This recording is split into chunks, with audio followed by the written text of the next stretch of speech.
بسم الله الرحمن الرحيم.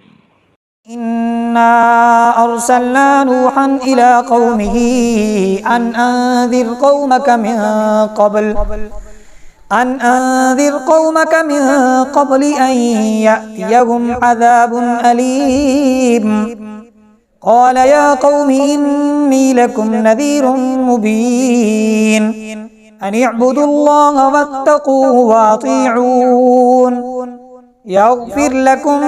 من ذنوبكم ويؤخركم إلى أجل مسمى إن أجل الله إذا جاء لا يؤخر لو كنتم تعلمون. قال رب إني دعوت قومي ليلا ونهارا فلم يزدهم دعائي إلا فرارا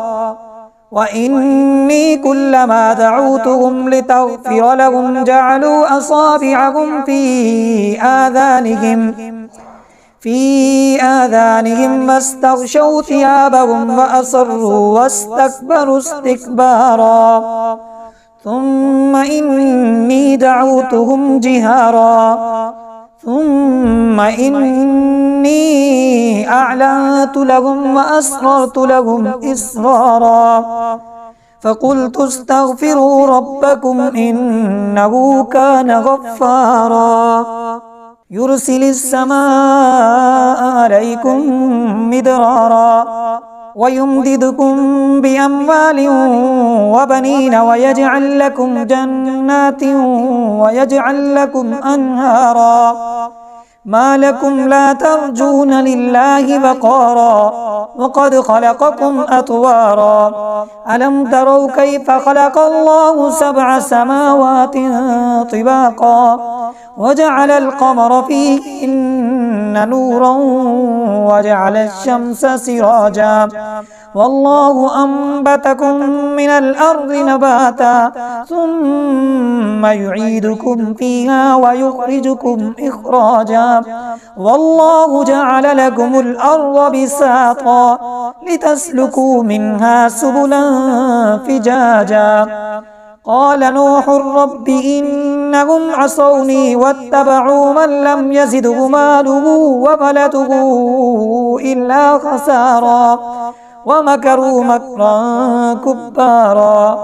وقالوا لا تذرن آلهتكم ولا تذرن ودا ولا سواعا ولا يغوث ويعوق ونسرا وقد أضلوا كثيرا ولا تزد الظالمين إلا ضلالا مما خطيئاتهم أغرقوا فأدخلوا نارا فلم يجدوا لهم من دون الله أنصارا وقال نوح رب لا تذر على الأرض من الكافرين ديارا